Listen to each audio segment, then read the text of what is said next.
सादर जय सिया राम, जय भोलेनाथ। आशुतोष शशांक शेखर चंद्र मौलि चिदंबरा, कोटि कोटि प्रणाम शंभो, कोटि नमन दिगंबरा। निर्विकारोंकार अविनाशी, तुम्ही देवादिदेव। जगत सर्जक प्रलय करता, शिवम सत्यम सुंदरा। निरंकार स्वरूप कालेश्वर महाजोगीश्वरा। दयानिधि दानीश्वरा, जय जटाधर अभयंकरा। शूलपाणि त्रिशूलधारी, औघड़ी बाघंबरी।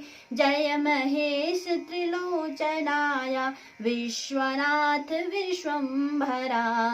नाथ नागेश्वर हरो हर, पाप शाप विशापतम। महादेव महान भोले, सदा शिव शिव शंकरा। जगतपति अनुरक्ति भक्ति, सदैव तेरे चरण हो। क्षमा हो अपराध सब, जय जयत जय जगदीश्वरा। जन्म जीवन जगत का संताप, सब मिटते सभी। ओम नमः शिवाय मन जपता रे पंचाक्षरा। ओम नमः शिवाय मन जपता रहे पंचाक्षरा। आशुतोष शशांक शेखर चंद्र मौलि चिदंबरा। कोटि कोटि प्रणाम शंभो, कोटि नमन दिगंबरा। कोटि नमन दिगंबरा, कोटि नमन दिगंबरा। आप सभी प्रभु प्रेमियों को सावन मास की हार्दिक शुभकामनाएं। भगवान भोलेनाथ सब पर अपनी कृपा बरसाए रखे। श्रावण मास जो कि भगवान शंकर का सबसे प्रिय मास है, और ये जो सावन मास है ये अभी शहरों में शुरू हो चुका है पूर्णिमा से, लेकिन हमारे उत्तराखंड में अभी नहीं हुआ है। उत्तराखंड में ये 16 तारीख यानी संक्रांति से शुरू होगा, क्योंकि मास जो होते हैं वो दो प्रकार के होते हैं। एक चंद्र मास होता है, एक सूर्य मास होता है। चंद्र मास में पूर्णिमा से पूर्णिमा तक माना जाता है, और सूर्य मास में संक्रांति से संक्रांति तक, जो कि शहरों में चंद्र मास से माना जाता है, और हमारे उत्तराखंड में सूर्य मास यानी संक्रांति से माना जाता है। इस कारण अभी उत्तराखंड में सावन का मास शुरू नहीं हुआ है। 16 तारीख संक्रांति है और 20 तारीख को पहला सोमवार आएगा। तो ये जो सावन मास भगवान शंकर का सबसे प्रिय मास है, इस मास की महिमा को भगवान शंकर ने स्वयं कहा है। पुराणों के अनुसार स्वयं भगवान शंकर ने ब्रह्मा जी के मानस पुत्र नारद जी से सावन मास की महिमा कही है।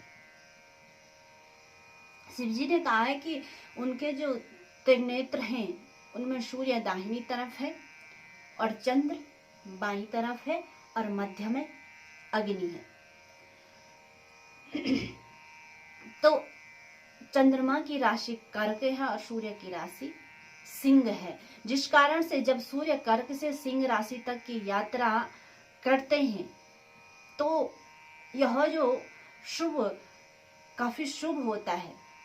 तो ऐसा जो शुभ संयोग होता है ये सावन मास में ही होता है, इसलिए भगवान शंकर को सावन मास अधिक प्रिय है।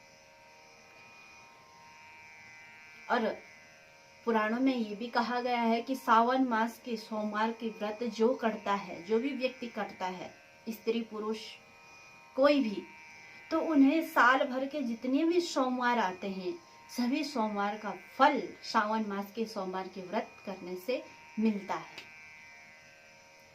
और कहते हैं जो कन्याएं होती हैं अपना मन इच्छित वर चाहती हैं तो वो अवश्य ही सावन मास के सोमवार का जो व्रत होता है ये बड़ी श्रद्धा और भाव से करेंगी तो उन्हें भी अपना मन इच्छित वर प्राप्त होगा। क्योंकि माँ पार्वती ने भगवान शंकर को पाने के लिए इसी सावन मास में कठोर तप किया था। सावन मास में ही माँ वन में जाकर भगवान शंकर को प्राप्त करने के लिए कठोर तप किया था, जिसका वर्णन रामचरितमानस में गोस्वामी जी ने सुंदर चौपाइयों के माध्यम से किया है। जब नारद जी ने कहा था कि पार्वती को भगवान शंकर को प्राप्त करने के लिए तप करना पड़ेगा, कठोर तप, तो माँ पार्वती बहुत प्रसन्न हुई थी और शीघ्र ही वन में पधारी और वहां तप शुरू किया था। गोस्वामी जी लिखते हैं कि उरे धरी उमा प्राणपति चरना, उरे धरी उमा प्राणपति चरना, जाई विपिन लागी तप करना, उरे धरी उमा। भगवान शंकर को भगवान शिव के चरणों का ध्यान कर अपने हृदय में विराजमान कर माँ पार्वती वन में जाकर तपस्या करने लगी।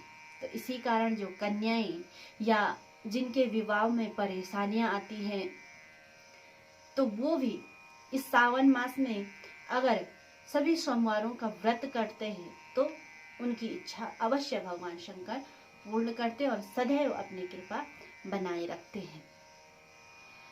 और कहते हैं कि शिव पुराण में वर्णन है, जो भी सोमवार की व्रत रखेगा तो भगवान शंकर उनके सभी मनोकामनाएं पूर्ण करते। जो भी जिस भी इच्छा से आप व्रत करेंगे आपकी सभी इच्छाएं भगवान भोलेनाथ पूर्ण करेंगे, क्योंकि वो तो भोले हैं।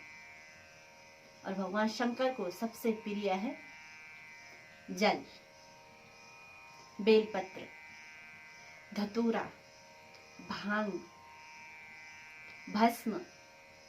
अगर आपके पास बेलपत्र संभव न हो तो आप केवल पुष्प चढ़ाएं, कनेर का पुष्प, चंपा। तो अगर ये भी संभव ना हो तो भांग चढ़ाएं, भांग भी संभव ना हो तो धतूरा चढ़ा सकते हैं। अगर कोई भी सामग्री आपके पास उपलब्ध ना हो तो केवल एक लोटा जल का चढ़ाएं, उसी में भगवान शंकर प्रसन्न हो जाते हैं। और भगवान शंकर को जल क्यों चढ़ाया जाता है, क्यों भगवान शंकर को जल इतना प्रिय है? तो जब समुद्र मंथन हुआ था, सावन मास में ही समुद्र मंथन हुआ था देवताओं और दैत्यों के बीच में, और जब इस समुद्र मंथन से जो हलाहल विष निकला था जिसको कि भगवान शंकर ने जग कल्याण के लिए ग्रहण किया था, अपने कंठ में विराजमान किया था, तो इस विष का जो ताप था, इस विष की जो गर्मी थी ये बहुत अधिक थी। तो सभी देवताओं ने जब विचार किया तो इस विष की गर्मी को शांत करने के लिए सभी देवताओं ने भगवान शंकर को जल से स्नान करवाया, जिससे इस विष की जो गर्मी है वो शांत हुई। इसीलिए इस सावन मास में भक्त अनेक तीर्थों का जल लाकर भगवान शंकर को चढ़ाते हैं। भगवान भोलेनाथ कुछ नहीं चाहते, सिर्फ एक लोटा जल का चढ़ा ले बस। और नित्य, केवल सावन में नहीं, नित्य हम भगवान को जल चढ़ाएं तो भोलेनाथ की कृपा सदैव हम पर बनी रहती है। और एक बात ध्यान रखें, जब भी आप भगवान शंकर के मंदिर में जाएं तो एक बार आप बड़े जोर से जय श्री राम अवश्य बोले, क्योंकि भगवान भोलेनाथ बहुत खुश होते हैं। भगवान भोलेनाथ के इष्ट हैं राम जी, और राम जी के इष्ट हैं भोलेनाथ जी। तो जब शिव के मंदिर में जाते हैं तो अवश्य एक बार जय श्री राम जरूर बोले। और इस सावन मास में बड़ी श्रद्धा, बड़े भाव के साथ भगवान भोलेनाथ का पूजन करें। और सोमवार के व्रत अगर संभव हो तो रखें, ना संभव हो तो केवल पूजन करें। अगर मंदिर भी आपके आसपास संभव ना हो तो अपने घर से ही, अपने पूजा स्थान से भगवान शंकर का ध्यान कर, मानसिक पूजन कर, मानसिक जल चढ़ाकर भगवान शंकर को प्रसन्न करें। और जो शिव का पंचाक्षरी स्तोत्र है इसका पाठ अवश्य करें। पूरे सावन में या नित्य शिव पंचाक्षर स्तोत्र का पाठ सभी को करना चाहिए। तो आइए आप हम सब मिलकर भगवान शिव को शिव पंचाक्षर स्तोत्र से प्रसन्न करें और नित्य भगवान के चरणों में प्रीति बने रही, इसी आशा के साथ इस सावन मास में हम भगवान को मनाएंगे। तो आप भी हमारे साथ गाएंगे। नागेन्द्रहाराय त्रिलोचनाय भस्मांगरागाय महेश्वराय नित्याय शुद्धाय दिगंबराय तस्मै नकाराय नमः शिवाय। तस्मै नकाराय नमः शिवाय। तस्मै नकाराय नमः शिवाय। मंदाकिनी सलिल चंदन चर्चिताय नंदीश्वर प्रमथनाथ महेश्वराय मंदार पुष्प बहु पुष्प सुपूजिताय तस्मै मकाराय नमः शिवाय।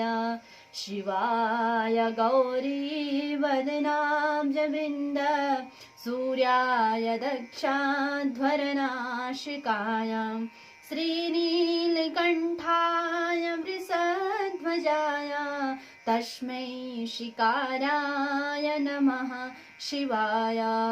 वसिष्ठकुम्भोद्भव गौतमार्य मुनीन्द्रदेवार्चितशेखराय चन्द्रार्कवैश्वानरलोचनाय तस्मै वकाराय नमः शिवाय। यक्षस्वरूपाय जटाधराय पिनाकहस्ताय सनातनाय दिव्याय देवाय दिगंबराय तस्मै यकाराय नमः शिवाय। तस्मै यकाराय नमः शिवाय। तस्मै यकाराय नमः शिवाय। नमः शिवाय च नमः शिवाय। नमः शिवाय च नमः शिवाय। भगवान नागेश्वर आप सब पर सदैव अपनी कृपा बनाए रखें।